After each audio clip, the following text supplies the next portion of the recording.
Ndabaramukije bakunzi ba Musiri Champion TV, ndabahaye ikaze kuri mikro muri kumwe na Nana, inyuma ya kamera muri kumwe na Bobo. Nkuko mubibona turi mu kigo Senar Cigitega, tukaba tuza kuganira na Dr Anise, akaba aza kutubwira muri rusangi inkomoko z'ubumuga. Ikiganiro kizoba yagira ku nkomoko z'ubumuga, aho ubumuga buva na cyane bimwe mu bishobora gutera ubumuga, yaba ku bana bakiri bato canke ku bantu bakuze.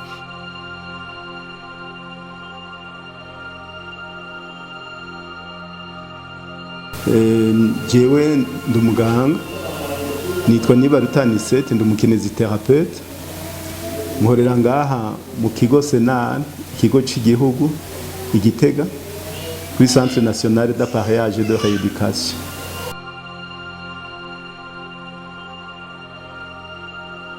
Yegome ubumuga nkuko mubivuze bukomoka ku mvo nyinshi cyane. Hariho ubumuga usanzwe umuntu avukana, ubwo bumuga ukaba niwashaka ndemanwa bugahera mu mbanyi y'umuvyeyi. Ndashobora kubaha nk'akarorero nk'ubugaro, nko kubura kw'ibihimba bimwe bimwe vy'umubiri. Umwana arashobora kuvuka adafise ikirenge, agashobora kuvuka adafise igice cy'ukuguru cyangwa igice cy'ukuboko. Ibyo imvo ni nyinshi, ariko ntiziba zituruka ku bavyeyi, ni ndemanwa, nuko umwana aba yararemwe mu mbanyi kwa nyina. Ariko rero ni nkuko nko mu bugaru usanga hariho imiryango ivukamwo abana bafise ubugaru, ugasanga nko mu muryango harimwo abana barenga umwe, babiri canke batatu bafise ubwo bugaru, ariko nta buhinga na bumwe burerekana yuko ubwo bumuga bwoba buturuka ku bavyeyi, nta kivyerekana. Hariho nk'ibirenge usanga bifyase, hariho ibirenge usanga bigaruriye amaja hejuru. Ubwo bwose n'ubumuga umwana ashobora kuvukana bubandemanwa mu mbanyi kwa nyina, ariko butavuye ku maraso y'abavyeyi. Hariho n'ubumuga bushobora guturuka ku maraso y'abavyeyi.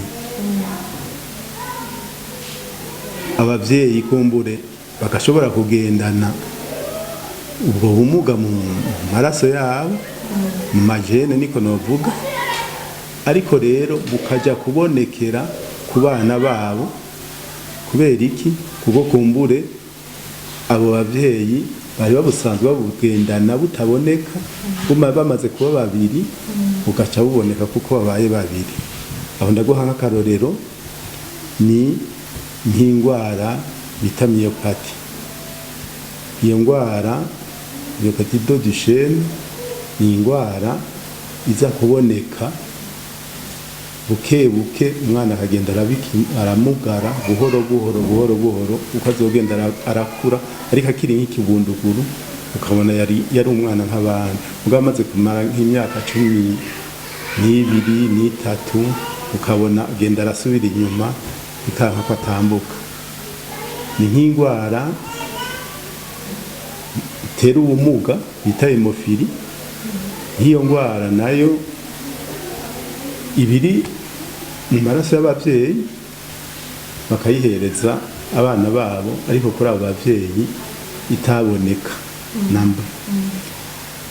Aho cyane usanga nk'umuvyeyi umukenyezi ayihereje cyane abahungu akaba ari bo iboneka ko cyane. Iyo ndwara kunda gutanga ubumuga bwo mu mafunyiro y'ingingo, niho usanga hari izo ngorane. Hariho n'ubumuga bushobora kuboneka mu gihe umwana ariko aravuka.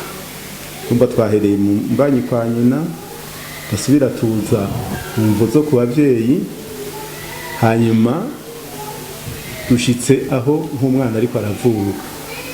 Iki gihe turashobora kuronka nk'umwana ashobora kugira kumugara nk'ukuboko, ivyo bita nka paralysie obstétricale d'origine du plexus brachial. Ni ukuvuga yuko amanere, imitsi iba yakwegutse cyane mu gihe umwana ariko aravuka, agaheza ugasanga nk'akaboko kameze nk'akagwa. Ibyo nabyo biravugwa kenshi na kenshi bigakira, canke mugabo hagasigara ibisigarira, ariko ukabona yuko uyo muntu yagize izo ngorane mu kuvuka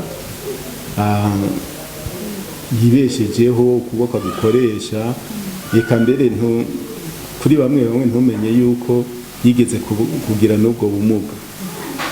Ariko rero hariho igihe nk'umwana agira souffrance, no kuvuga aruha mu kuvuka, ariho hamwe uca usanga nk'abana bagize ibyo bita paralysie cérébrale, donc kenshi na kenshi babita ba infime moteur cérébrale. Bijya nabyo birashobora gushika umwana ariko aravuka akaruha, akabura impwemu, hanyuma akamera kurya. Hariho rero n'ubundi bumuga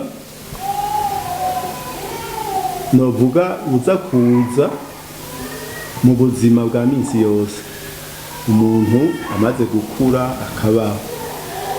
Nabwo hariho ubushoborwa guterwa n'iki, guterwa n'amasanganya yo mw'ibarabara.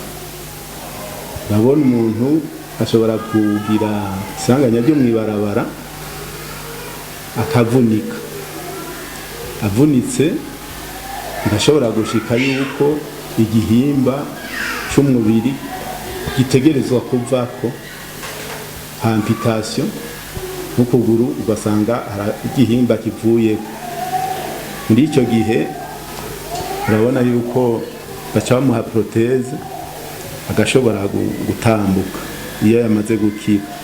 Ariko rero naha tugendera mw'ibarabara hariho ubundi bumuga buto nko kuri aya mabarabara mabi tuza turacamwo, ukaza usanga umugongo ugenda uridudagura, tukagira ububabare bwo mu mugongo, ibyo nka bya bita marombarji, bitewe n'uko tugendera mu miduga tugaca mu nzira mbi, hanyuma kumbure n'umugongo ukazura hababarira, ukagira utuntu tw'imvune ntonto, ibyo bita microtraumatisme, bituma nk'umugongo umererwa nabi.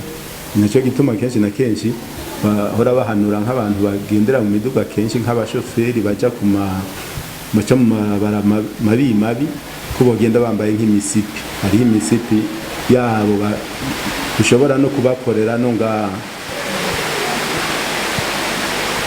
Ibyo bihavuye hariho ubumuga ushobora guterwa n'imigera y'indwara. Tumaze umuntu ari hanze ari ngaho, dufate nk'ubukangwe naho butakiriho mu gihugu, haracara abantu mubona bagifise ibisigarira by'ubukangwe.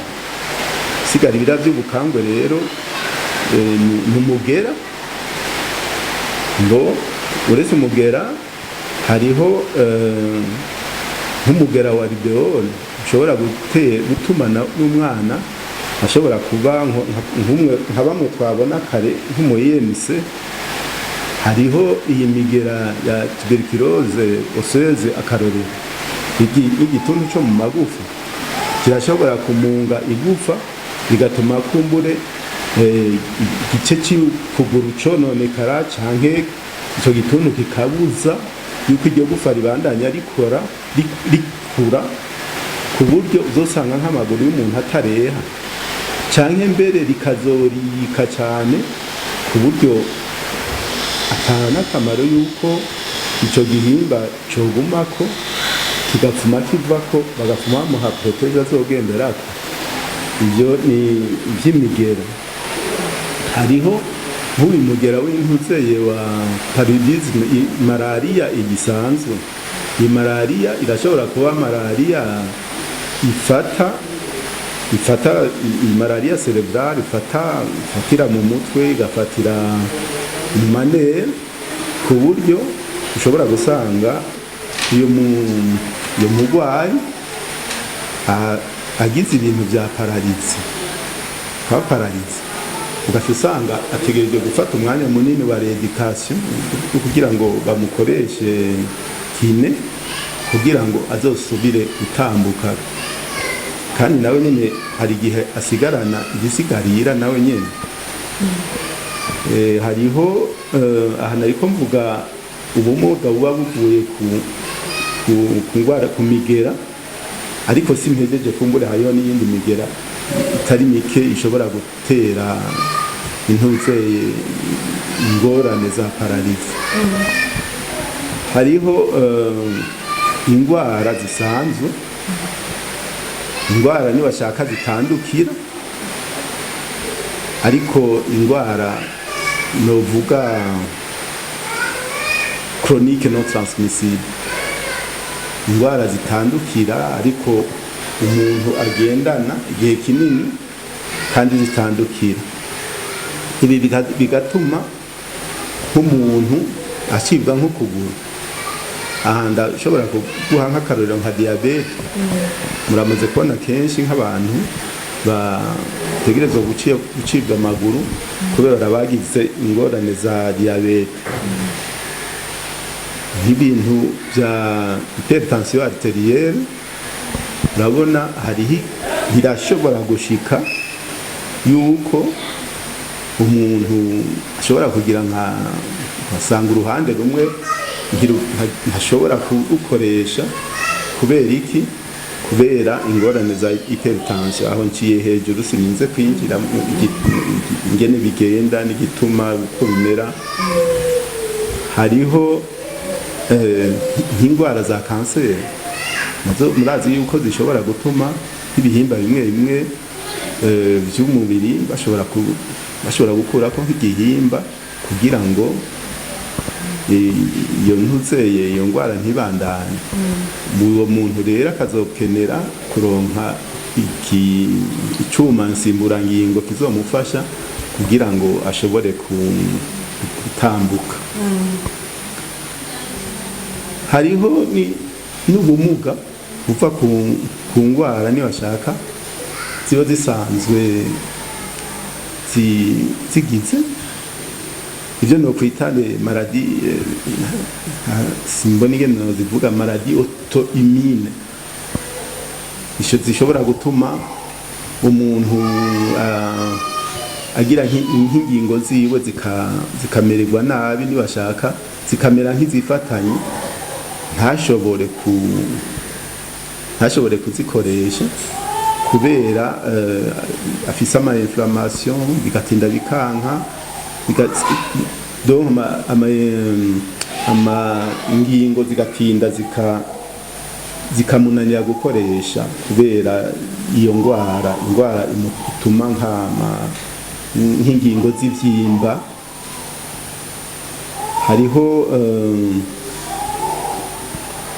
Hariho n'izindi ndwara z'ama-inflammation zisanzwe. Aha nk'akarorero hari nk'indwara yitwa spondylarthrite ankylosante ifata umugongo, igafatana n'ino hepfo,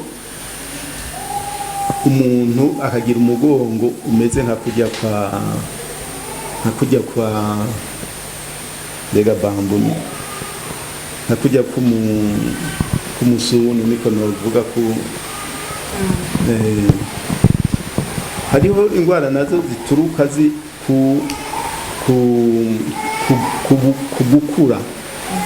gukura kw'abantu nk'ibintu by'amarimatizme nabyo n'ubumuga mu bundi ugasanga umuntu arababara umugongo kubera gukura, arababara ku izosi, arababara mu ntango z'umugongo.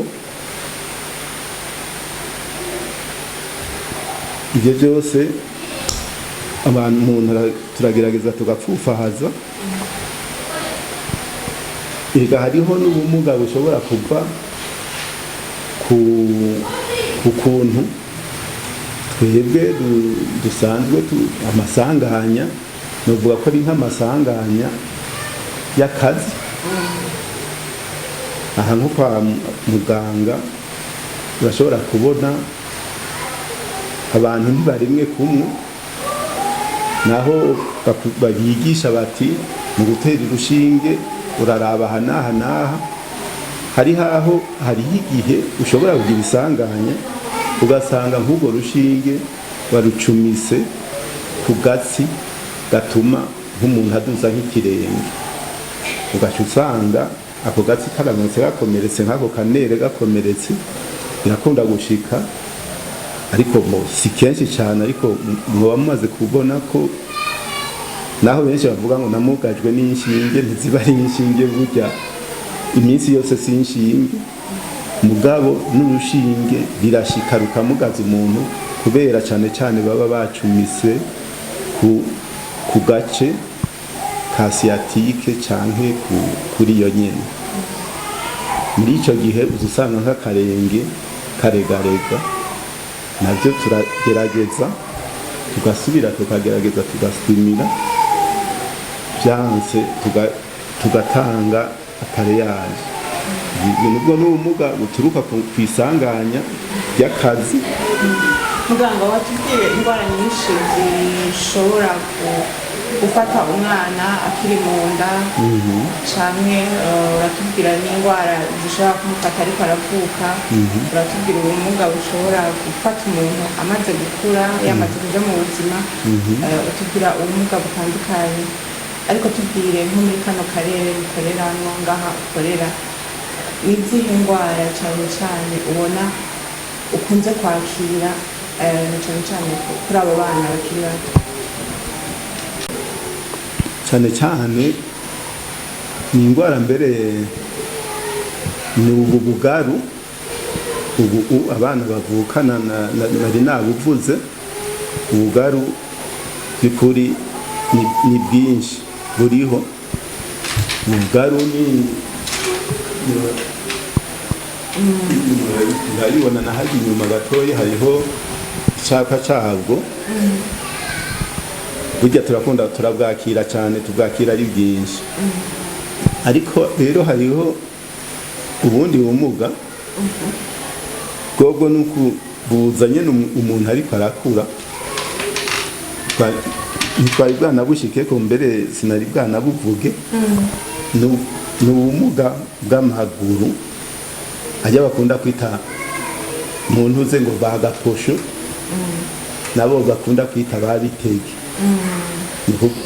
Abandi bavuga ngo imibango cyane, bavuga ngo ni imibango, ngo n'amaparanteze, abandi ngo n'amaigisi.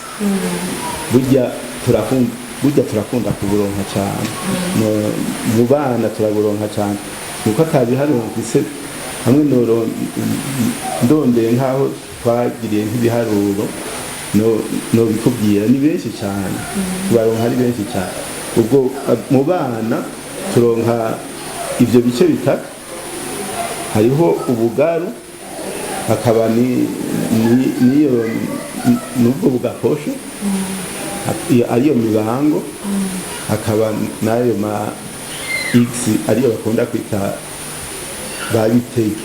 none biravugwa bigakira? Biravugwa rwose, birakira cyane. nk'uko Dr Anise yabitubwiye mwumvise ko hari ingwara nyinshi cyane zishobora gutera ubumuga ndetse hari n'ubumuga bushobora kwaduka uko nyene bwizanye buvuye ahantu henshi hatandukanye yabitubwiye. Mu kiganiro gikurikira tuzorabira hamwe ubumuga bumwe bumwe ukwabwo, ico buvako ndetse nimba bushobora kuvugwa bugakira.